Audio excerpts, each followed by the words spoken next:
What would you say awakening was? Many people see it as something rare or mysterious, something that's available to saints and gurus and sages. But the truth is simpler and more human. Awakening is nothing more and nothing less than seeing things the way they really are. The Buddha, for example, wasn't a god or a saint or anybody particularly special. He was a normal man called Siddhartha Gautama, and he woke up to the truth of reality. The word Buddha is not a name or a title, it simply means the awakened one.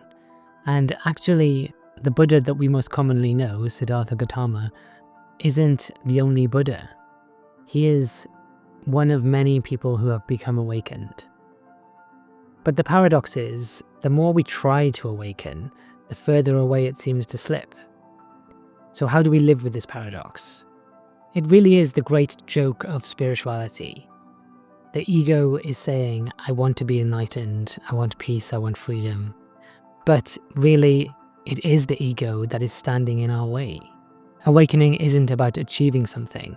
It's not adding something to who we are. It's about seeing who we are not. Rupert Spira said, "Enlightenment or awakening is not a new or extraordinary kind of experience. It is the self-revelation of the very nature of experience itself." And here we meet another paradox, the paradox of seeking. If we are to let go of our desires, then what about this desire that we seem to have to reach awakening or enlightenment?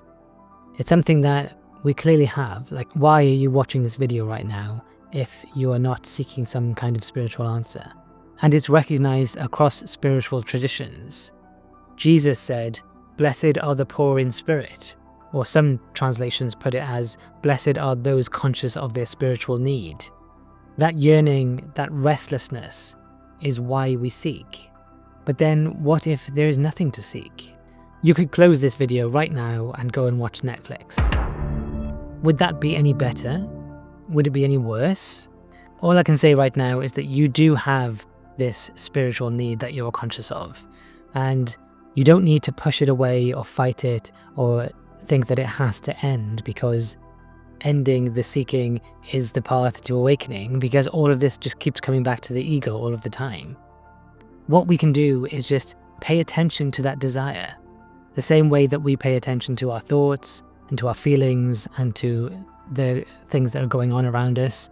Shift that awareness to the desire that you have and just rest and watch it with curiosity and let it dissolve away the same as every other experience dissolves away. And applying this way of being to our entire lives is what the Taoists call Wu Wei, effortless action, not chasing anything, not fighting against anything, just going with the flow. So even the desire to awaken, the restlessness that we feel, this desire that we have to search, the spiritual need that we are conscious of, it can be held, it can be observed with curiosity, and we can just watch it as it comes and goes. So what is it that's getting in our way? It's the ego. The ego isn't bad, it's not evil, it's actually a very useful tool. Like, can you imagine going into work tomorrow and doing that without your ego? It wouldn't be possible, or maybe you could do it, but people might think you're crazy, at least to society's standards. So we have to live our lives with our ego. But if the ego goes unchecked, it can take over, it can control us. It's like a scared child trying to protect itself, always whispering, me, mine, my story, my survival. And the ego doesn't just cling to ourselves, it stretches outwards. My friends, my family. Our ego extends to the people closest to us, and we want to protect them too. And sometimes that can feel selfless. But when we have this desire to protect our closest ones at all costs over anybody else, that is just the extension of the ego. Our closest friends and family feel like part of us. Maybe our town feels like part of us, our city, our country. whatever we identify as being part of who we are, that really is just the ego. So that's where the real question comes in. Where do we draw the line of compassion? Do we end at our family, our tribe, our nation, our species? Or can we extend compassion to all sentient beings? Or are we even able to love our enemy, to see them not as a threat, but as a teacher? As Ram Dass says, it's all part of the curriculum. And this is where the paradox softens into practice. Awakening is not a one-time event. It is a cycle of mindfulness, compassion, and insight. We sit in awareness of our thoughts, of our feelings, of our breath, of everything around us. And that mindfulness ripens into compassion for ourselves and for others. And this leads to insight, to the insight that we are not separate, that the line between me and you is thinner than we actually thought. And round the cycle goes. Mindfulness feeding compassion, compassion deepening our insight, and insight broadening our awareness. So awakening is not like a lightning bolt from the sky. It is ordinary, and it is here and it is now. And it can last a few seconds. We can get a glimpse of it when we are watching a sunset or after a deep breath. And yes, over time, it can become deeper and deeper. With years of practice, it can become grounded in our daily lives.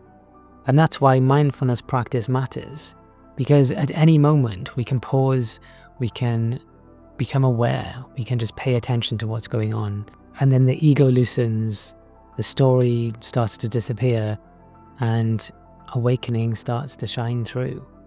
Now, don't misunderstand, the ego is not going to disappear. It's part of the equipment, it's part of being human. But we don't have to let it run the show. The key is not to fight the ego. It is to pay attention to it, to notice its fears and its worries and its concerns, and not try to push it away, but meet it with compassion.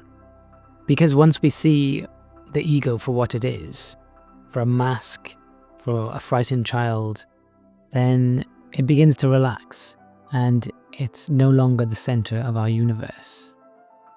And with that loosening, we discover something vast and something free, awareness itself. And what happens when the ego quietens? We see more clearly. We see that we're not isolated individuals moving our way through a dead universe. We see that we are part of one living whole.